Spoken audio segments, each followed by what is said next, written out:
Today, my name is Jenary. I'm an admissions counselor at STCC, and my colleague here, Brendon, he is the financial literacy coordinator. He's going to be talking to us about financial aid, what that means, answer our questions, and we're going to tackle this together and hopefully answer all the questions you guys have today. So we're up there. Give me a few more minutes. Okay. Few more seconds. All right, so we're gonna jump right in. Again, for those newcomers, I see a few more people entered. If you have any questions, please put them in the Q&A and we're gonna answer them. We do have a specific spot where we're gonna stop and answer any questions you guys have, comments or concerns. But if anything is pressing and you wanna just ask it, please feel free and shoot that over to us. We're going to work together to answer all your questions and make sure that you guys are getting everything you need out of this presentation. All right. So,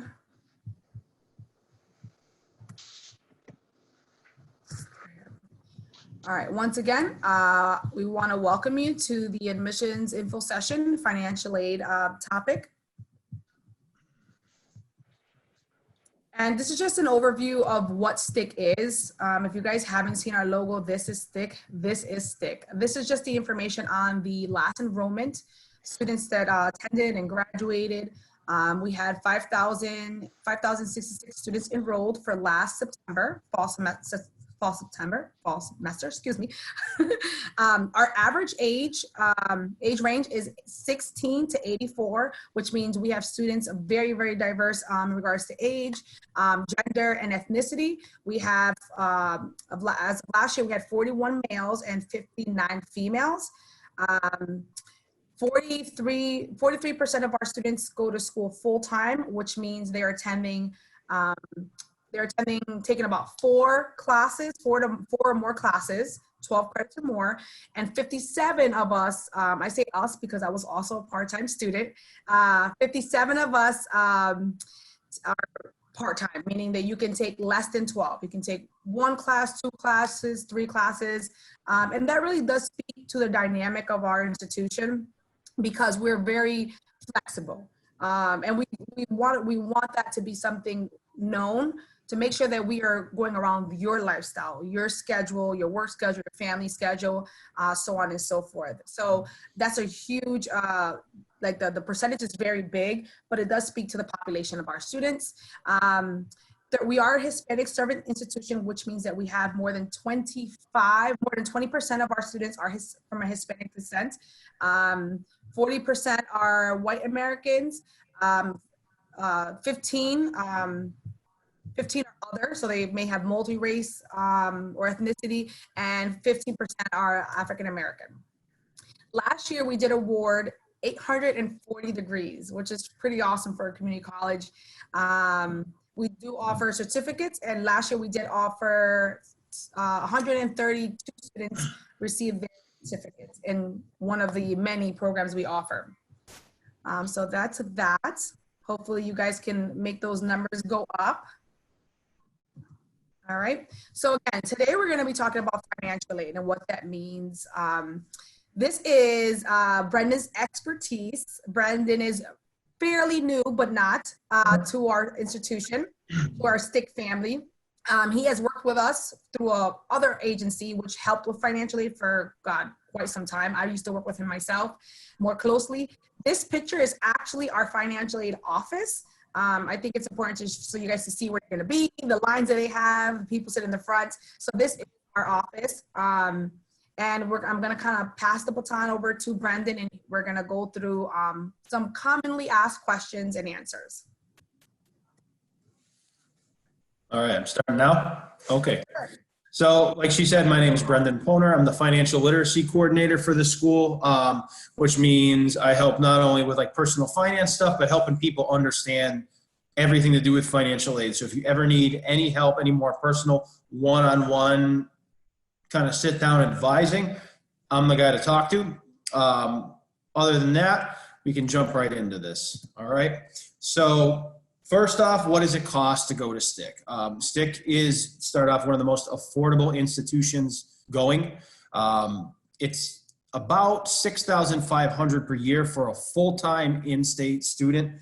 What that means is if you're going 4 more classes, that's full-time. And if you're in-state, you get a lower, which I'm assuming most of you are, you get a lower price than if you're coming from out of state. There are some ways, you know, if you're from close by, they'll give you in-state tuition too, but most people don't have to worry about that. So about $6,500, which as far as it goes is, it's either, if not the cheapest, it's the second cheapest anywhere in the direct area. Okay, so to break that down a bit, where that number comes from, you have your direct cost, which is basically your bill, what you have to pay in order to go. Your tuition per year, it's done by credit, by how many classes you take. But if you go full-time each year, it comes out to about $600. Fees, there's all sorts of fees in any college you go to. One thing to keep in mind is people talk about tuition, they forget to talk about fees. Fees are almost always the more expensive part. So you have $600 in tuition, about $4,700 in fees, okay? So that's basically your direct cost. That's gonna be your bill. You got to remember that it's going to cost you a little extra something to go. You have to buy books, you have to buy school supplies, you have to go back and forth, get meals, so on and so forth. The one we really break down mostly is books. It's usually about $600 per semester, which works out to about $1,200 per year. They're really expensive books, so you got to be prepared. Make sure you apply for financial aid. We're going to go over that. Buy your books early so you can get them used. Rent them if you can. Buy them from a friend, because books, just keep in mind, are very, very expensive. Okay, you can go on to the next one, Jenary. Okay, and with that, I just want to add, I'm still in school. I always say I'm still in school. I'm still learning, right? And I'm always looking for cheap books. No matter where you go to college, it's going to be expensive. There are a lot of websites out there that I read books for $3, $4, $16. I start a semester on Monday, and I'm already looking for my books. So just know that in the financial aid office, they also give you some resources about like Chegg.com, Amazon, Red Bookshelf. So there's just some resources to help you lower the cost of books. All right, and we will proceed.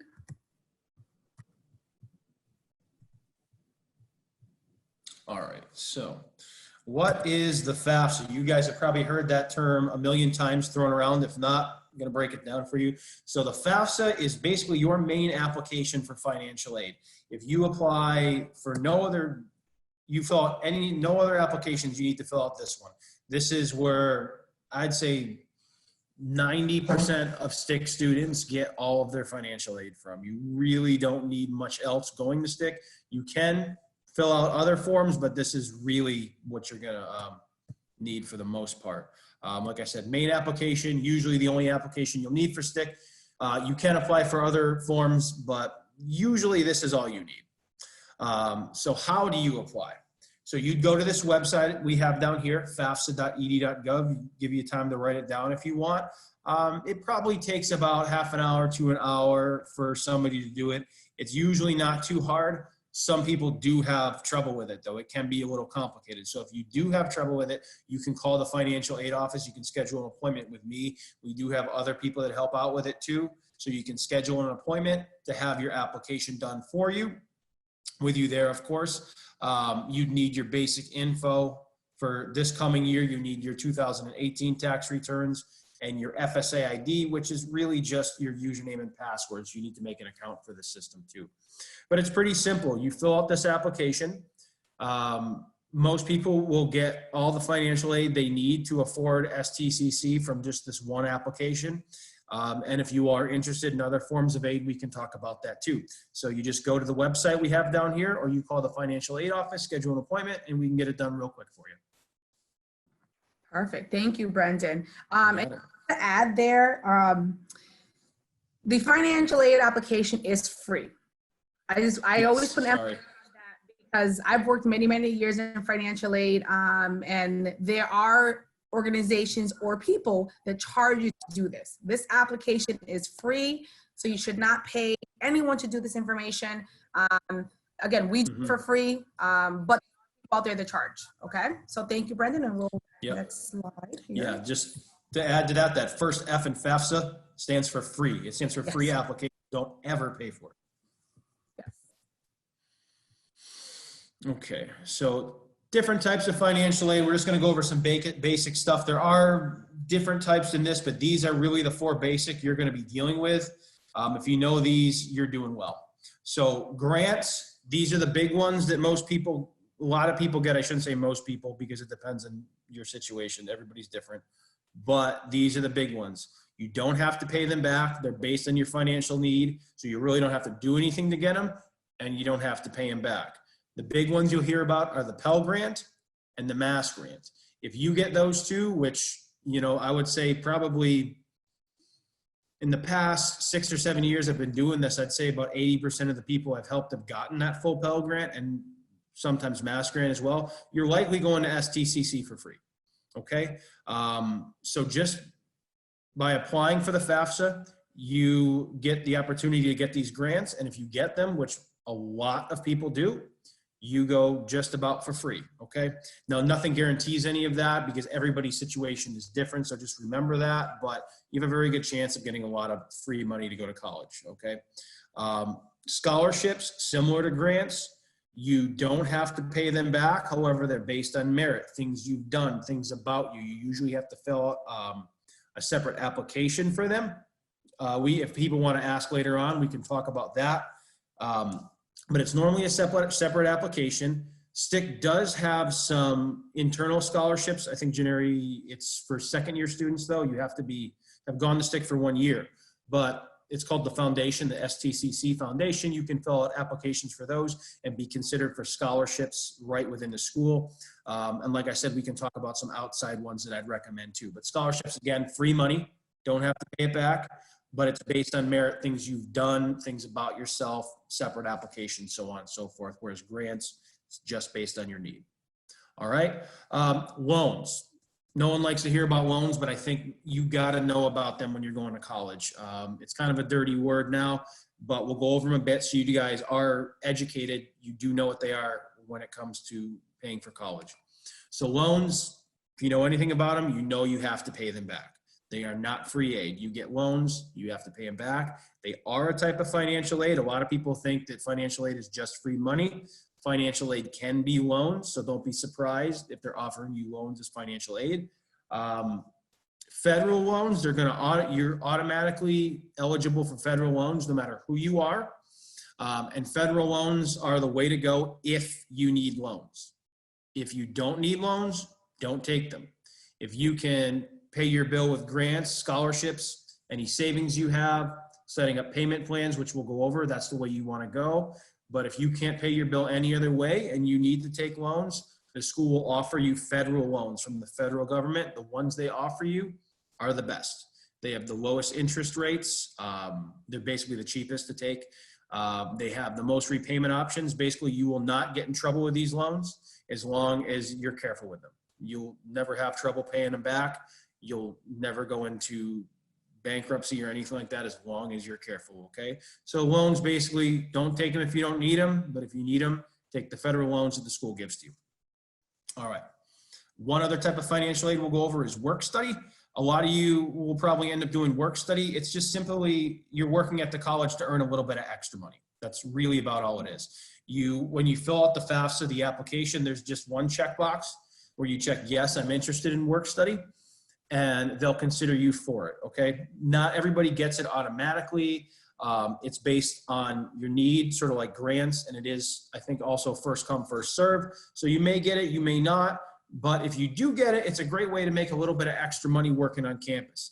Now, one thing I will say about work study is if you get it, don't subtract it from your bill because you do not get the money up front. You have to work and earn it. Of course, you could save it up and pay for next year's bill. It's really like a good way to pay for extra incidental expenses like bus fare, gas money, lunch money, school supplies, things like that. You can also use it for job experience too. I've seen plenty of people, they go to school for like a technical certificate. They get a work study job in their department. They learn some skills for work that they transfer into a job afterwards. So it's good for that too. But really, it's just working on campus to make a little bit of extra money. Don't subtract it from your bill. and just click yes in the FAFSA if you want to get it. Thank you, Brendon. And All right. I'd like to add just a few things to this slide. So in regards to scholarships, like he mentions, there are so many outside scholarships that you can bring in. Many of you high school students, just to name, if you are award a core, you get documentation for that you can bring into our school, and they will apply that money to your bill. Students are getting the John and Abigail. That is something that you have to bring in as well. So there's some situations where you have to do legwork because we don't know you get that. It's an outside scholarship. And the same is kind of across the board for all other scholarships you may receive. Some monies that you receive may come to the school, but some you may get on your own or just an award letter. If you give us the award letter that you receive, we will apply it to your bill as anticipated aid. And then also in regards to the foundation we have on campus. So it is, I think, after the second semester or so that you're able to apply for those monies and those funds for students who are eligible. But the reason being for that is because it's so inexpensive to come to STCC that, like Brendon mentioned, many of our students are completely based, their bills are covered and they have access. So we try, now that you've been there for a while, there may be more things you need. So that's why we give it to the students who've been there a little longer, because at that point they've used some funds. In addition to that, work study. I'm a huge fan of work study. I started as a work study student at STIC when I was a student, many moons ago. It was a great experience. It's actually it was my first professional job experience, and I've been able to go through the channels. Now I'm, like I said, I'm working here. I've been working here for 3 years already as a professional. But it's great work experience. It is extra money you can use for any other bill, and it's not it's not guaranteed. You'll notice that if you're looking at other schools, some schools give it to you automatically on your bill. Like Brendon said, do not add it to your bill or subtract it because it's earned money. You have to work, right? And then not everyone that is eligible may get it. You have to really self-advocate, say, hey, I want a job, come to the financial aid, speak to the coordinator. I used to be the coordinator, but my colleague is now, and say, hey, I'm interested, and we try to place you in jobs. So just to, give a little feedback on those topics that Brendon mentioned. And I will proceed to the next slide, if I can find the button. All right, so dependent versus independent. Maybe you guys have heard of this, maybe you haven't. When you apply for financial aid, you're either considered dependent, as in you're dependent upon your parents, or you're independent, as in independent from your parents. It causes a lot of confusion, so I wanted to go over it with you guys, just let you know, give you an idea which one you might be before you get into it, so you're not blindsided by it when you start applying for financial aid. So dependent, like I said, you're dependent upon your parents. We need your parents' information. There's almost no way around it. There are some extenuating circumstances, but they're very rare. And I'm not going to go over that now. If it comes to that, we can explain it to you. So dependent is somebody who is under 24. They're not married. They don't have any children. That can also extend, I'll leave that one there. I'll go into the independent a little bit more. So we need your parents' information if you're dependent. If you're under 24, not married, no children. And there's, like I said, there's almost no way around that. Sometimes people have trouble getting that information if your parents don't want to give it to you, or you don't have contact with your parents, or something like that. Come talk to us at the financial aid office, because then we'll work on looking into making an exception. But if live with mom and dad, and for some reason they just kind of don't want to give it, that's probably not going to fly. We need their information. It's a federal law. Without it, we're not going to be able to process your financial aid. So just keep that in mind. So now on to independent. Independent, just the opposite. We don't need your parents' information because you're no longer dependent upon them. That would be number one, if you're over 24, if you're married, if you have children, and it has to be children that you support. So if you're like, you have a child and you're living with mom's paying all the bills, it doesn't count. Other things that can make you independent that I see a lot are someone like Jenary mentioned earlier. If you're a ward of the court, if you're in someone's legal guardianship, like if you live with grandma and grandma is your legally determined guardian, you're independent. Active duty military, I don't really see that too much, but that's one. If you've recently been homeless, couple other things, but mostly over 24, married, have children that you take care of, okay? We won't need parents' information in that case. If you're not sure, come talk to us at Financial Aid. We're just gonna ask you a couple questions. We'll figure it out. You can also Google it and go onto the student aid website, and they'll have a list of questions. It's kind of a long list, a little complicated, but most people can figure it out on their own. But for the most part, if you're under 24, you're not married, you don't have any kids, you live with your parents, or one parent or the other, you're dependent, and we need parents' information. Again, and we really do understand our population and how it is. So if you're one of the situations where it's a little bit unique and you don't fit in one category or the other that you can determine, like Brenda said, please communicate with us, and we will support you through that process. Yeah, absolutely. I didn't want to get too into it because it gets complicated really fast. But if you're listening to this and you're thinking that's not me, come talk to us. We'll work it out. I can figure it out with you in usually a minute or two, but it's just too complicated to get into all of it right here, right now.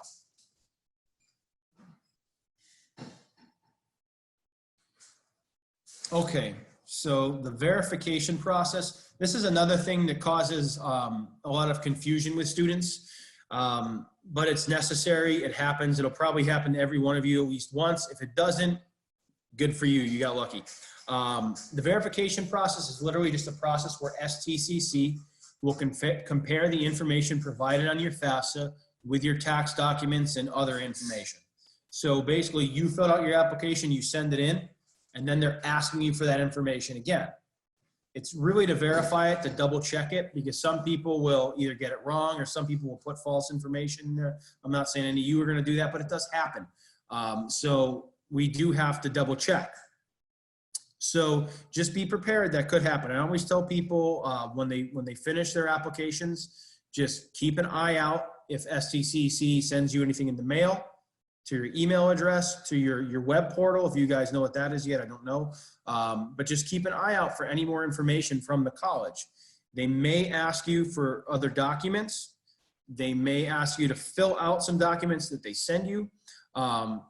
And it's just kind of part of the process that you have to deal with. What I recommend to everybody is if you have questions with them, well, right now we can't do that, but contact the office. In normal times, I'd say bring them right to the office and we will help you fill them out right there. Best thing you can do, because if you fill them out wrong or you just make some mistakes on them, they're gonna start asking more questions and it's gonna make your life even more complicated. And we don't wanna see that happen, because I've seen people get frustrated and say, I'm just not doing this. And that's just a failure on our part. And I don't want to see that happen. So if you have any questions, you're not sure what they mean, you can call me. I'm sure Jenary would be happy to answer questions, but you really want to bring them to the financial aid office and say, hey, I don't know how to fill these out. Can you help me? We will. The other thing is get them back as soon as possible. I know it's kind of, I'm telling you, make sure you do them right. Take your time doing them right, but do it fast too. Kind of conflicts, but the faster you get them in, the faster they will process your financial aid. So if you're kind of at the end, if it's a couple weeks before college starts and you get a verification sheet, you want to get it in, because the longer you wait, the less possible it's going to be for you to get financial aid for school to start. Okay. So a little more about it. Students are usually selected at random. You can also be selected based on errors in your FAFSA, not even just errors, just some of the information in your application. They may flag it. Sometimes it just happens. Sometimes they just pick your name out of a hat. So just be prepared. It could happen. One way to avoid it is just take your time, make sure you do your FAFSA right, or come to me or somebody else to make sure it's done professionally. It's going to help you avoid having extra steps in the process. If you're selected, you're going to be asked to bring in copies of your tax information documents like I went over. If you don't understand them, bring them in, ask for help, get it done as soon as possible. That's basically it. Yes, to this slide, please communicate. It's very, very important. It's new. We understand that it's confusing, it's overwhelming, and that's why we're here. So just, if you don't know, just ask, and we're there in 20% of the way. Yeah, absolutely.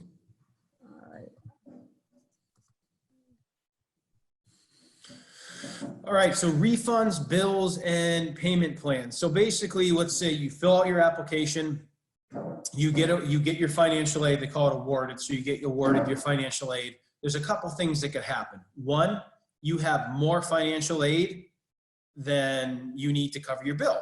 Say your bill is $2,000, they award you $2,300 in financial aid, $300 extra, right? So what happens to that $300? You get a refund. They will send you a check in the mail. Did they do direct deposit yet, Jenary? I can't remember. Yes, you, for the excess money, after, what happens is you have excess money, it uploads into your, what we call the RAM card. Most of our students. Oh, that's right, yeah. Bookstore is pretty inexpensive, but can you find them cheaper? Yeah. But you always compare and contrast, right, your bills. And you can use the not the debit card, the RAM card there. Anything after, then that's what the oh, it'll get sent to you then. Deposit or mail the check. Gotcha. Okay. So yeah, basically you get more financial aid than you actually need. It happens. It happens all the time. So it could happen.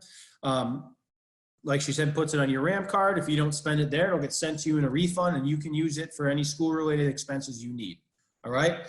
Most people want to use it for books. That's really the best way to spend it. So just keep that in mind before you go, buying a fancy backpack or something like that, spend it on books. So balance. So balance is the other way around. It's also possible that your bill is $2,300 and you only get $2,000 in financial aid.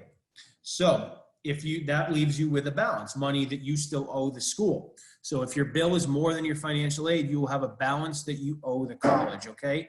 If it's over a certain amount, usually I think $500, you got to get that paid off before you can register for classes again. So if you're starting in the fall and you have a balance of over 500, you need to get that paid off before you can sign up for classes for the spring semester, okay?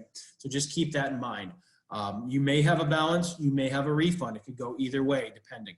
Now a payment plan, if you have a balance, it's a plan to pay your balance over the whole semester.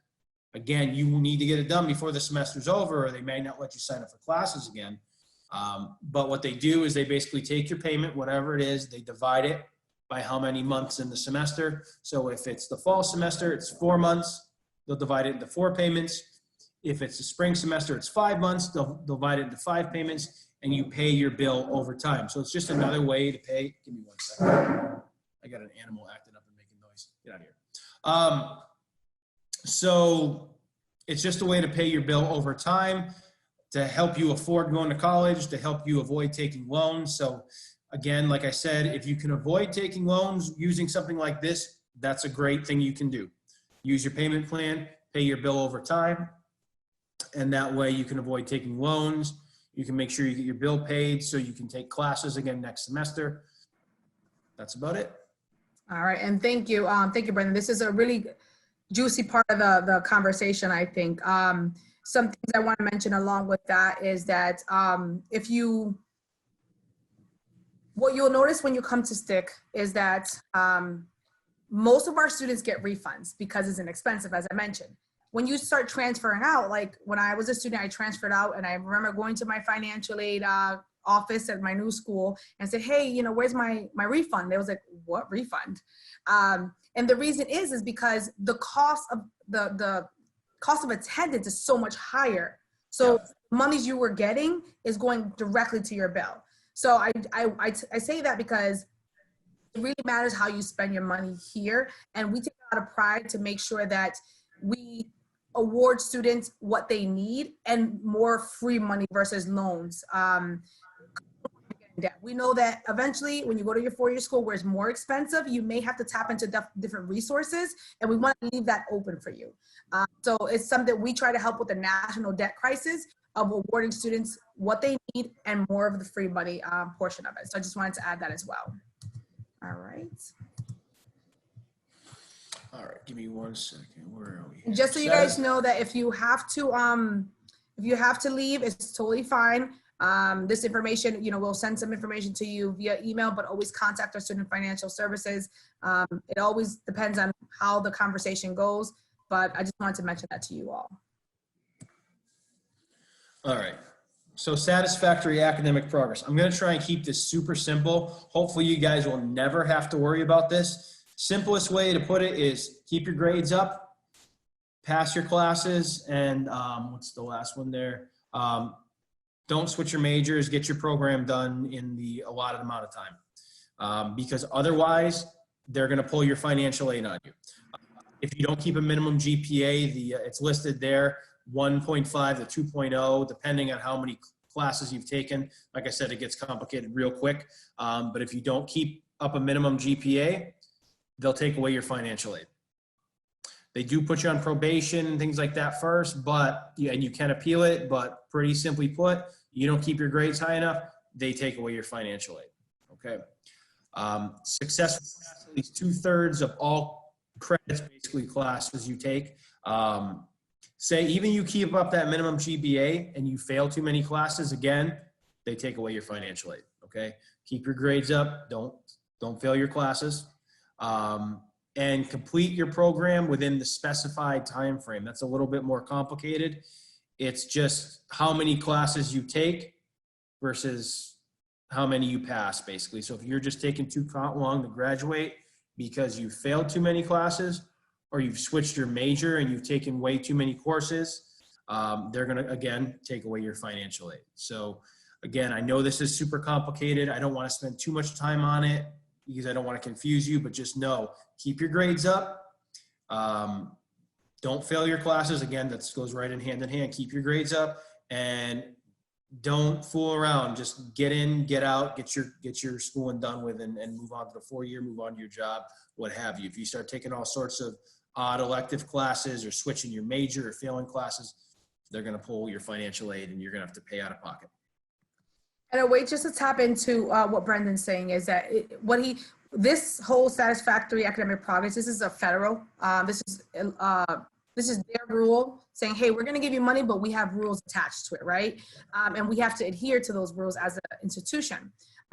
But a way to make sure that you're staying on that track is also, there are many students like myself, I didn't know exactly what I wanted to do. I didn't know where I want to work, who I want to work with. And if you're like me, which I consider myself to be a very creative mind, and you don't know, it's totally fine. It's totally normal. Just so you know, it's totally normal. Stick with general studies, because that program right there gives you the autonomy to explore different classes without getting into any satisfactory issues in the long term, right?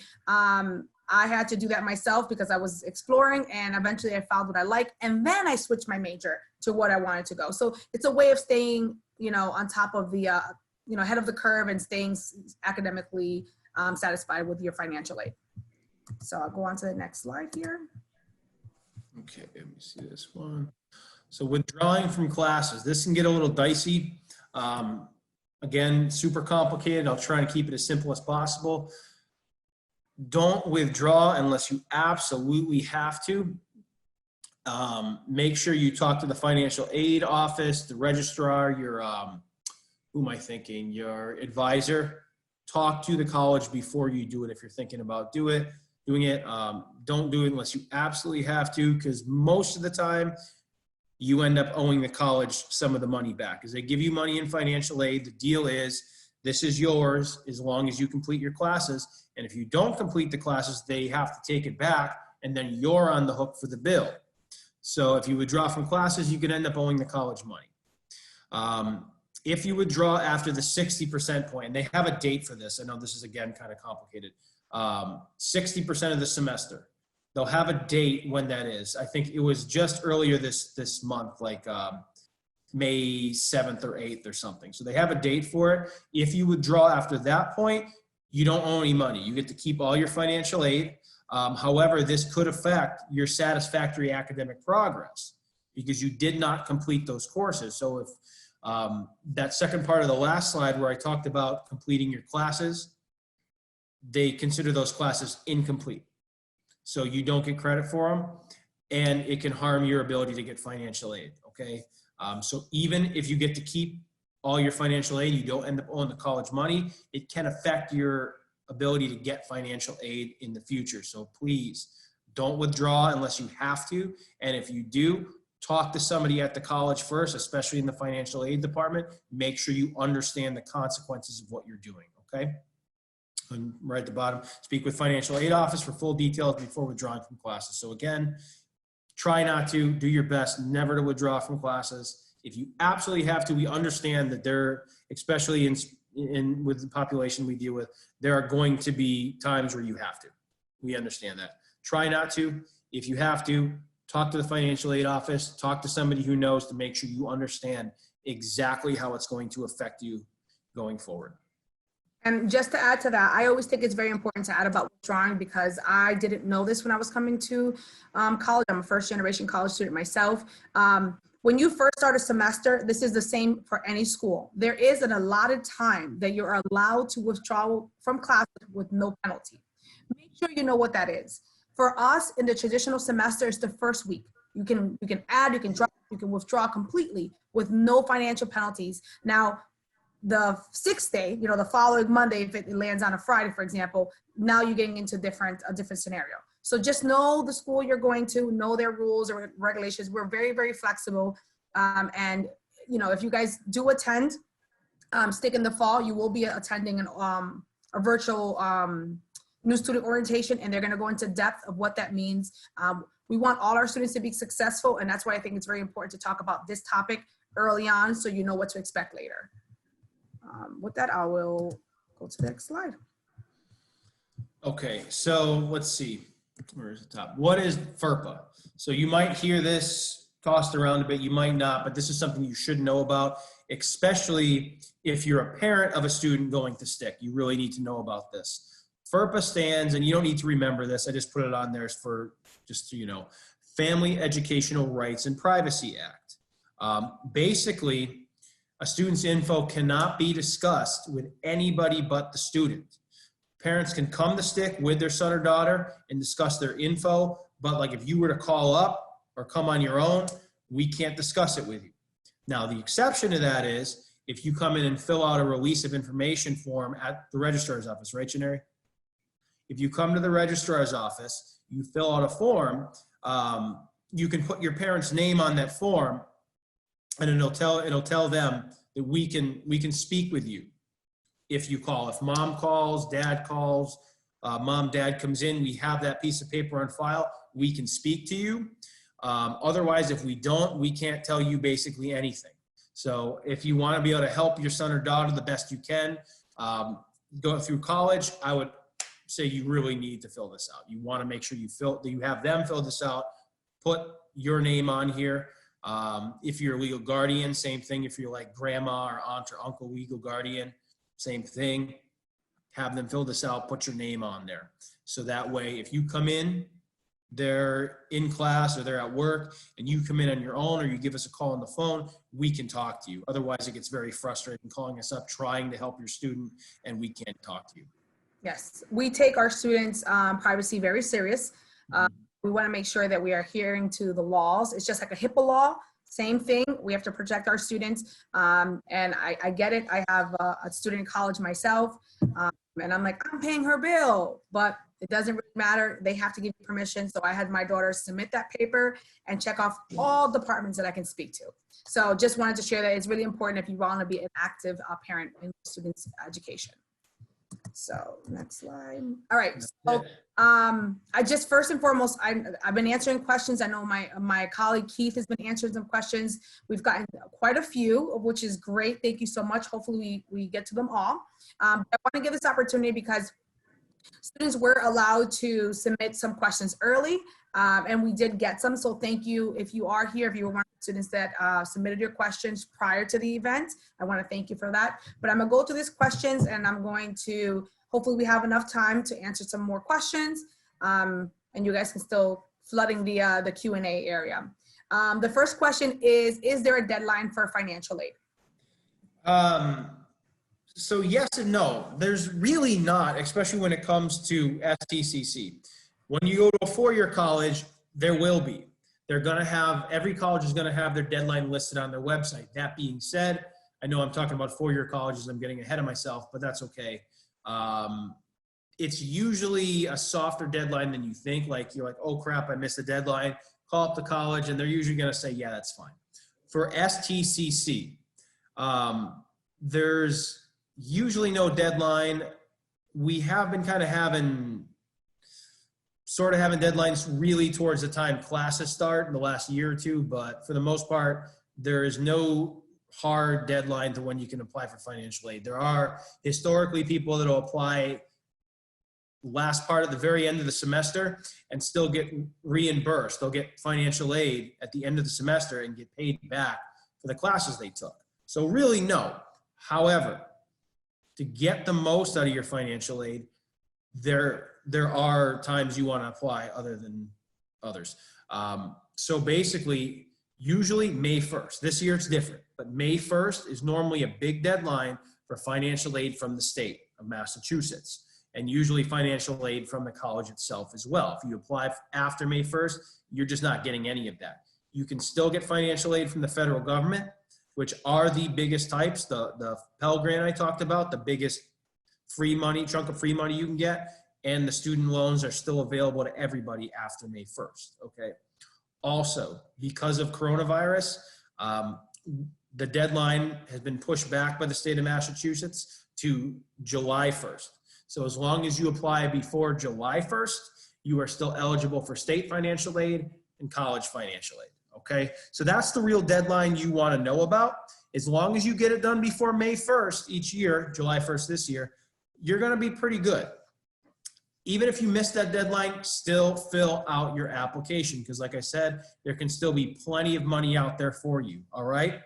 Another thing to mention is the FAFSA, the application for financial aid, is released. The new one is released every year in October. So you can apply almost a year ahead of time. So basically this October 2020, you can apply for the fall of 2021, September 2021. And the earlier you apply, the more chance you have of getting more money. Because like I talked about, there are deadlines for some types of financial aid. And like we said, with work study and other types, they can run out too. So the earlier you apply, the better off you are. So October 1st of each year, you can do it then, do it then. Thank you. And you're absolutely right. The early bird gets the worm, and that's the same across the board and anything. I know it's super cheesy, but your financial aid as early as you can. If you missed the May 1st deadline, totally fine. Still submit it. There's, again, expensive. You may be fully covered even after the May 1st deadline.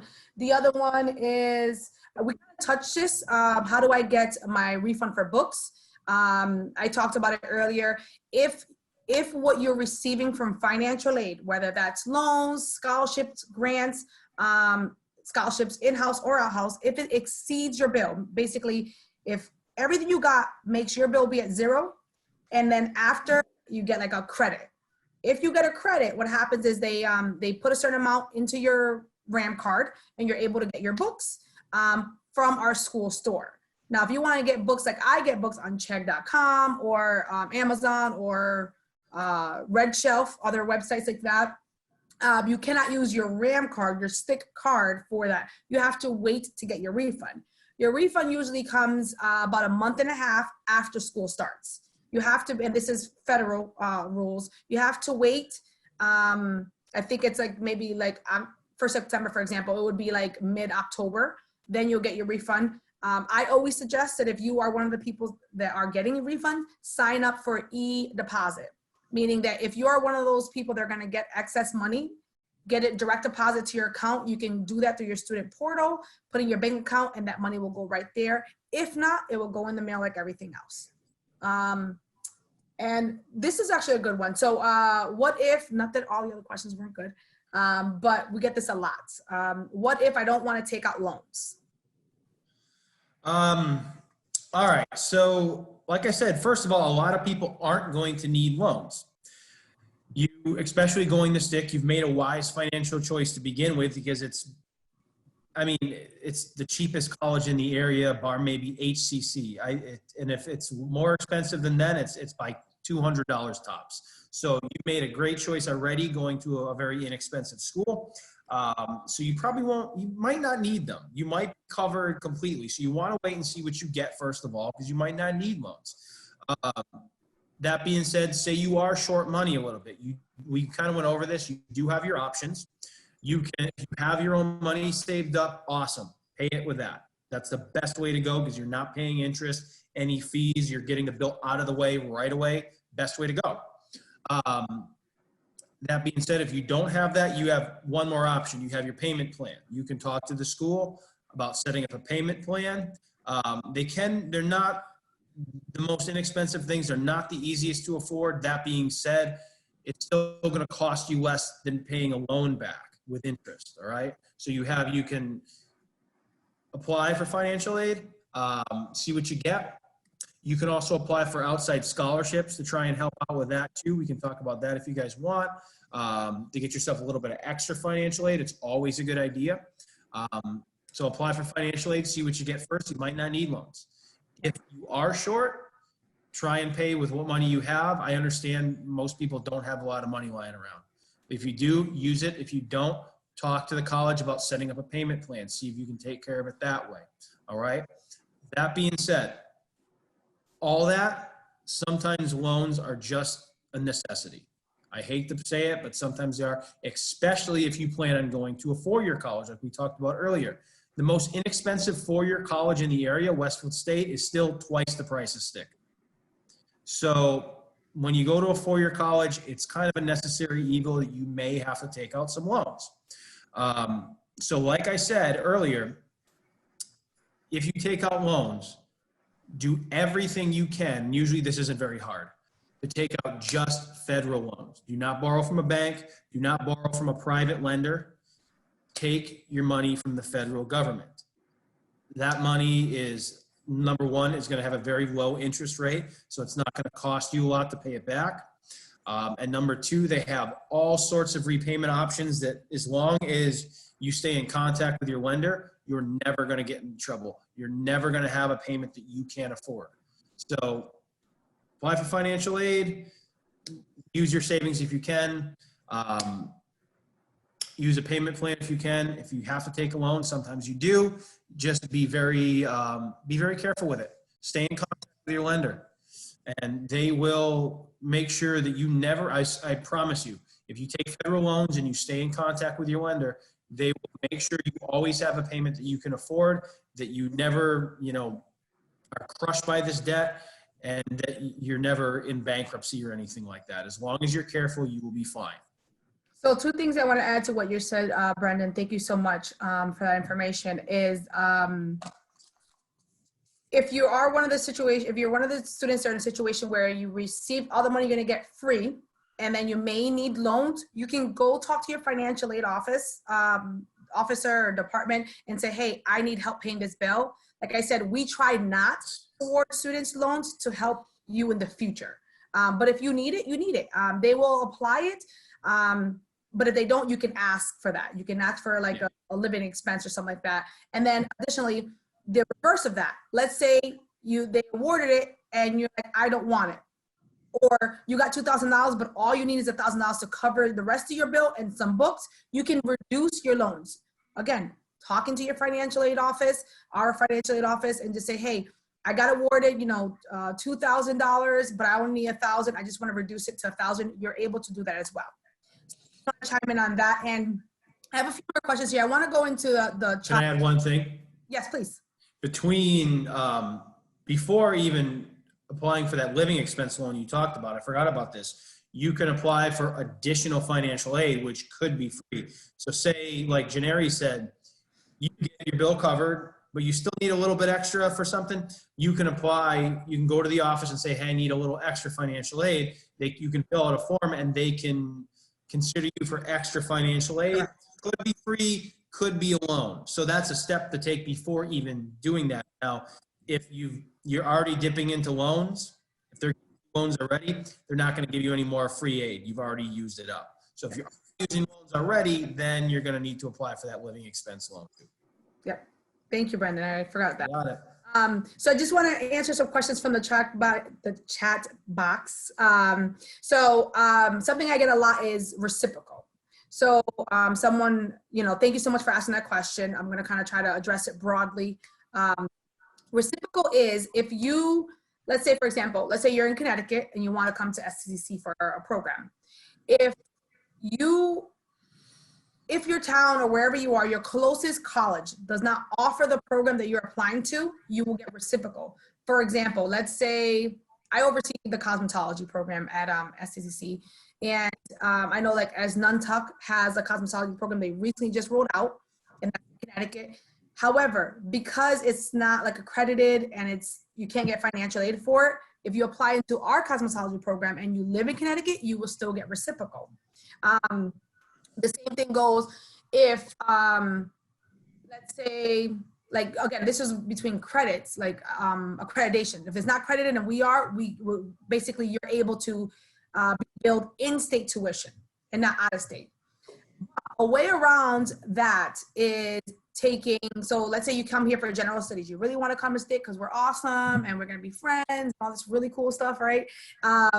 And you just come to a general studies program, which is very general. All schools offer a very liberal arts or general program for those who are exploring, right? You technically will be charged out of state if you're not living in Massachusetts. But a way around that is if you take classes online or in the evening or on weekends, you will be charged in-state tuition.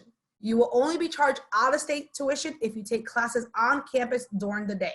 So for classes from 4:30, 3:30, I think it's 3:30, don't quote me, 4:30 or 3:30. I'm going for 3:30. But classes from that time frame on, you will be charged in-state. So a way around that system is taking classes online, online, evening, or weekends, okay? Another question is, I know this is kind of burning in everyone's head, is what's the fall holding? You know, what's happening with COVID-19 and STIC and all that stuff. As of right now, we are expected to be back on campus in the fall. I don't know about the summer yet. We're waiting for Governor Baker to release his press release on Monday to see what that looks like for us. But most importantly, the steps that we take is to keep you all safe and staff and faculty safe. So if that does mean that it's going to be altered, like we were in the spring semester, currently where we are, is to keep our students, staff, and faculty safe from this pandemic that's going on right now. Another question is, if I apply for financial aid again, do I have to reapply? You have to apply every single academic year. So I was speaking to someone in the chat, and they're like, I already applied. Do I have to reapply for this year? No, just once a year you apply. I always recommend that you contact the financial aid office because there's a possibility that you may need additional documentation. And if that's the case, you just want to get them done, submit them, submit them, and get it over with. But your financial aid is there, just kind of waiting on these additional documentation. Again, like Brendon mentioned, October 1st, the FAFSA application is open for the following year. So you'll be ahead a year, almost 2 years early in doing your FAFSA application for the following year. And let me get just one more question. I know we're running down to the wire. Oh, a good one. When would I get my financial aid? I was just going to try and type an answer to that. Yes. So that one, two things I want to say with this. Just know that you, even if you had a sibling, an identical twin, that attended STIC, your financial aid is going to look a lot different than your identical twin. Every person is different, right? So same thing applies to getting an award letter. If you submit your FAFSA application and you haven't received an award letter, there may be a few reasons why. One is that you're missing additional documentation. The financial aid office cannot award you if you don't do the documentation the federal government is asking us to ask you for. So that's why it's really, really important to be, in communications with that office, right? So you may be missing a documentation that you have to submit. Another reason is that you may be missing, you didn't apply. If you didn't apply to STIC, your financial aid can be kind of in limbo, right? Because you gave us permission to view it, but we have nothing to connect it with. So if you didn't apply, it's not connected. Once you do apply, it will connect, and then you'll start receiving communications, and then an award letter will come out eventually.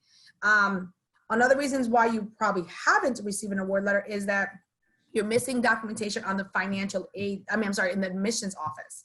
So a lot of students do the application and forget to get us their high school transcript. By federal law, those students who receive federal funds have to have an application on file and a high school, and prove that they are a graduate from high school, GED, or high set. If you don't have that, technically you can't get financial aid.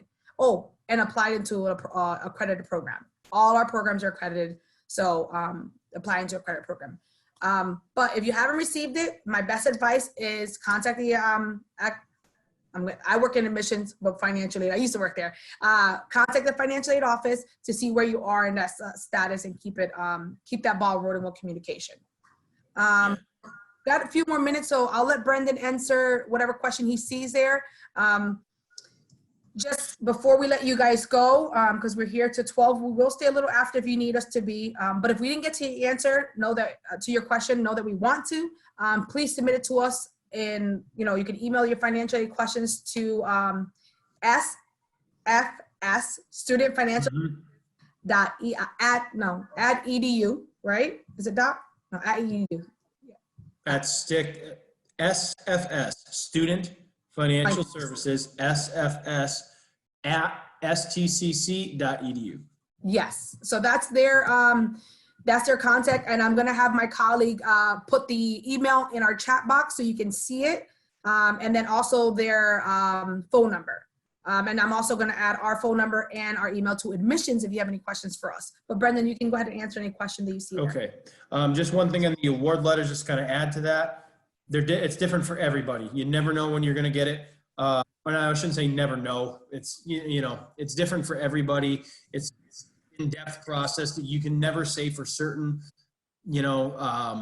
so just be patient and check all those things Jenary said. Keep in contact with our office, because nobody can give you a definite time frame of when you can get that. So let's see. I'm trying to see if there's anything we haven't really answered. The PACT program, someone's asking about the PACT program, free tuition to full-time students going to community college and CT. I have not heard anything about that from Massachusetts, so I'm assuming, like you are, that we're not reciprocating that to a mass program, so I really doubt it. But if you want more information, you can email us again at sfs@stick.edu, and we'll look into it a little further for you, but my guess is no. Underneath that, again, we kind of answered this. So I've been out of school since 2009, but you do the FAFSA yearly. Yes, we do the FAFSA yearly. Anytime you're going to go to college, you can do it up to a year, almost a year ahead of time, October 1st of the prior year. And someone asked, when can I register for classes? I believe, yeah. I'll take that one. Yeah, you can apply now. Yeah.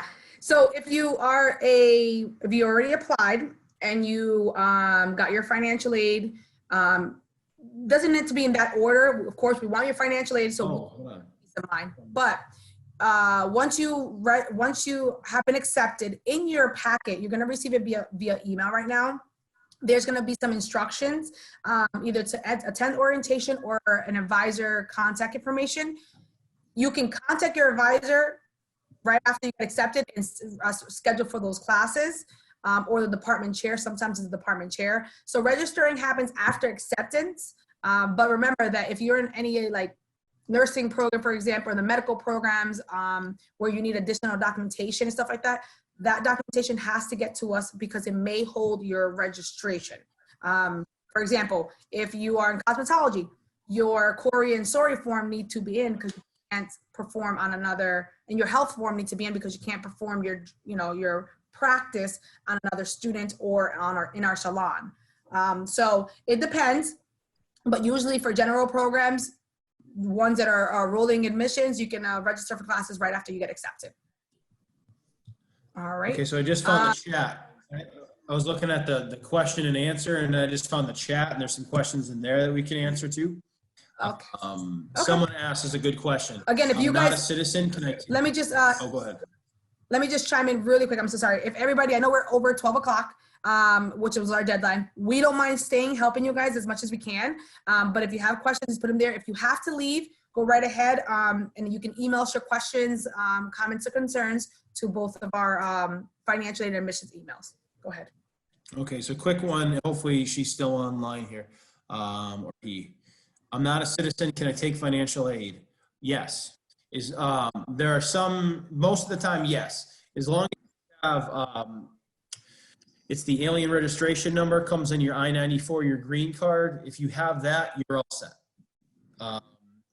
There are some situations, like if you're here on a student visa, usually no. But if you're here, I think it says this person's in on asylum. As long as you have that, that I-94, that alien reg number, it's on the I-94, the green card, you're good to go.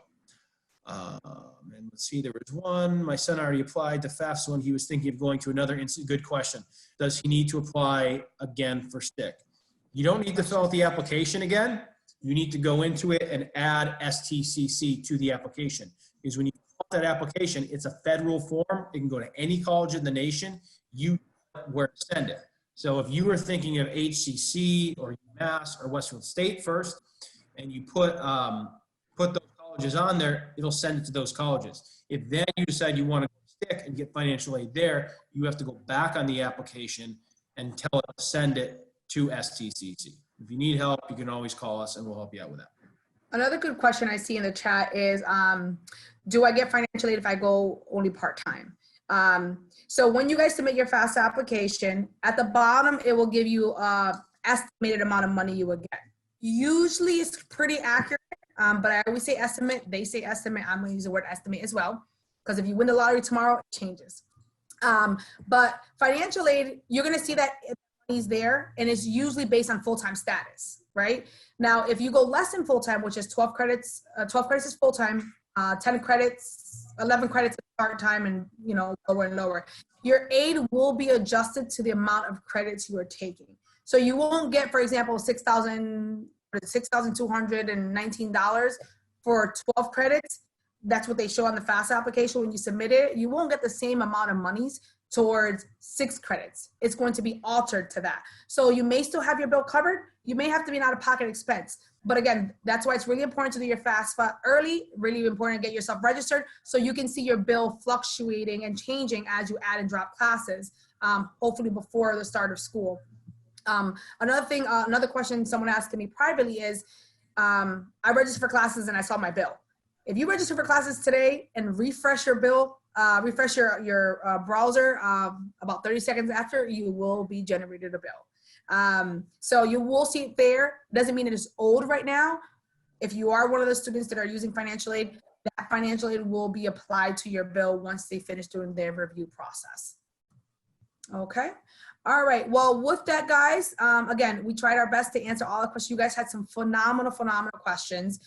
We are here. We work here. We will always be here to answer your questions. But we have to also get going. We want to say thank you. We hope that you learned something new. We hope that this puts some peace of mind during this process. We do know that it's nerve-wracking, especially for your first gen eds or parents who are supporting a first generation students or been out of school for a while. It's nerve-wracking. We are here. Please call us. Please email us. Our email is admissions. I know it's on the chat box, but admissions@stcc.edu. Our main number is 413-755-3333. And if you want to talk to financial aid, you can contact them at SFS, I use a tongue twister for me, SFS it is. services at stcc.edu, and you can contact them. Also, another great feature is that if you go on to our website, 2 things. There's a chat. You can chat with any of our offices. So if you want to chat with someone live, go right in there, answer your questions, ask your questions there, and one of my colleagues, one of Brandon's colleagues will be there answering those. And also know that we are on Facebook. So some of the stuff we're going to be repeating on there, it'll be new things. I know this week we're going to be talking about questions parents have. So if you want to check us out there, follow us on our social media platforms, Facebook, LinkedIn, Instagram, and Twitter for more information and updates. Please submit your FAFSA application. Please submit your online application to our programs. Anything else, Brendon, you think? You can always call us too. I'd say the chat or email is a better way to get a hold of us, but you can call us. You leave a message, we'll get back to you. Our number is 413-755-4. It's right on the chat, 4214. Okay, get a hold of us any way we can, any way you can. We're happy to help you. It might take a little while for us to get back to you given the current circumstances, but we're doing our best and we will get back to you. Okay, so. Yep. you need help with. And if you're looking to register, I see that last question, contact your academic advisor. You can go on the chat online and just say, I need to register for classes, who do I talk to? And they'll direct you to the academic advising, and they'll work with you to pick your classes for the first semester, and make sure they got that ironed all out. So once again, I want to thank you on behalf of STCC, myself, Keith, and Brendon. We appreciate you. We're going to be doing more of these. We're going to have different guests come in. We do have a dual enrollment person coming on with me. We also have athletics, talking about our athletic programs and how awesome they are, and other student supportive services. But always check us out on our other platforms, and we're going to do our best to get all that information to you. Just know that our recording today will be sent to you as well.